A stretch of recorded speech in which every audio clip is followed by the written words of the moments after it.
ओम शांति। बाप दादा मधुबन। आज की मधुर मुरली 30/1/2024। मीठे बच्चे, अब तुम्हारी सुनवाई होती है।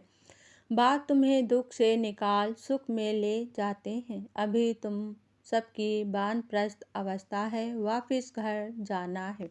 प्रश्न: सदा योग युक्त रहने तथा श्रीमत पर चलने की आज्ञा बार बार हर बच्चे को क्यों मिलती है? उत्तर: क्योंकि अभी अंतिम विनाश का दृश्य सामने है। करोड़ों मनुष्य मरेंगे, नेचुरल कैलेमिटीज होगी। उस समय स्थिति एक रस रहे। सब दृश्य देखते भी मिरुआ मौत मलू का शिकार ऐसा अनुभव हो, उसके लिए योग युक्त बनना पड़े।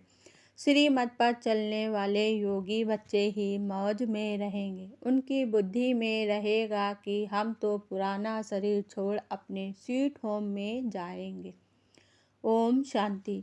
रूहानी बाप रूहानी बच्चों से रूह रिहान करते हैं अथवा रूहों को समझाते हैं, क्योंकि रूहों ने भक्ति मार्ग में बहुत याद किया है। सब आशिक हैं एक माशूक के। उस माशूक शिव बाबा का चित्र बना हुआ है, उनको बैठ पूजते हैं। आज की मुरली से मुख्य 10 पॉइंट। पहली पॉइंट गाया जाता है, दुख हरता सुख करता तो जरूर छी छी पुरानी दुनिया पुराने शरीर में आना पड़े। दूसरी पॉइंट, अभी तुम बच्चों की बुद्धि में रोशनी है। तुम कोई मंदिर आदि में जाएंगे तो तुम कहेंगे हम शिव बाबा के पास जाते हैं, यह लक्ष्मी नारायण हम बनते हैं। तीसरी पॉइंट, हम फिर 5000 वर्ष के बाद हर कल्प के पुरुषोत्तम संगम युग में आता हूँ, बच्चों की आकर सेवा करता हूँ। चौथी पॉइंट, तुम बच्चे जानते हो कि इस समय रावण राज है, मनुष्य पतित बनते जाते हैं, यह भी ड्रामा बना हुआ है। तुम बच्चों को दोजख से निकाल बहिष्त में ले जाते हैं।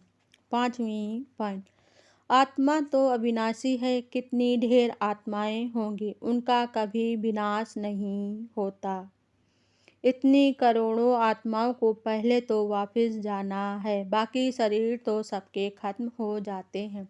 छठवीं पॉइंट, आफतें आनी है, मनुष्य मरेंगे तो जो योग युक्त होंगे वह उस समय मौज में रहेंगे। बर्फ की बरसात पड़ने से ढेर मनुष्य मर जाते हैं। सातवीं पॉइंट, आजकल तो देखो सबको श्री श्री कहते रहते हैं, श्रीमती श्री फलाना। अब श्रीमत तो एक बाप ही देते हैं, बेकार में जाना, क्या यह श्रीमत है? आठवीं पॉइंट, अब मीठे मीठे बच्चों को बाप कहते हैं मुझे याद करो तो खाद निकल जाए। गृहस्थ व्यवहार में रहते कमल फूल समान पवित्र रहो। नवीं पॉइंट, हर एक को पहले सुख फिर दुख भोगना पड़ता है, यह वर्ल्ड ड्रामा है। तब तो कहते हैं अहो प्रभु तेरी लीला परम अपार है। 10वीं पॉइंट, अपने को आत्मा समझो, तुम अशरीरी आए थे, पवित्र थे, फिर अशरीरी होकर जाएंगे। माँ किम याद करते रहो तो पाप कट जाएंगे। अच्छा, धारणा के लिए मुख्य सार। पहली पॉइंट, लाइट हाउस बन सबको रास्ता बताना है, बुद्धि हद से निकाल बेहद में रखनी है, सुदर्शन चक्रधारी बनना है। दूसरी पॉइंट, अब वापस घर जाना है, इसलिए इस वानप्रस्थ अवस्था में सतो प्रधान बनने का पुरुषार्थ करना है, अपना टाइम वेस्ट नहीं करना है।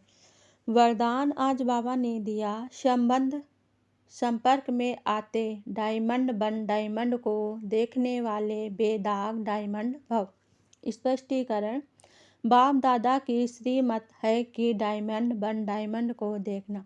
चाहे कोई आत्मा काला कोयला एकदम तमो गुड़ी हो, लेकिन आपकी दृष्टि पड़ने से उसका कालापन कम हो जाए।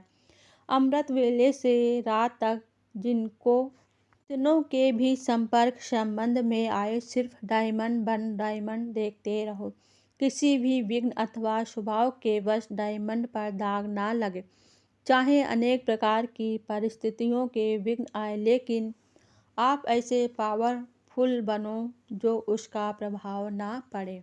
स्लोगन आज बाबा ने दिया, मन और बुद्धि को मनमत से सदा खाली रखने वाले ही आज्ञाकारी हैं। आज का अव्यक्त इशारा, अव्यक्त शैलेंस द्वारा डबल लाइट फरिश्ता स्थिति का अनुभव करो। स्पष्टीकरण, जैसे अंतरिक्ष यान वाले ऊंचे होने के कारण सारे पृथ्वी के जहां के भी चित्र खींचने चाहे खींच सकते हो, ऐसे साइलेंस की शक्ति से अंतर्मुखता की गुफा में बैठकर साइलेंस की गहरी अनुभूति करो। यह अनुभूति डबल लाइट फरिश्ता बना देगी। ओम शांति।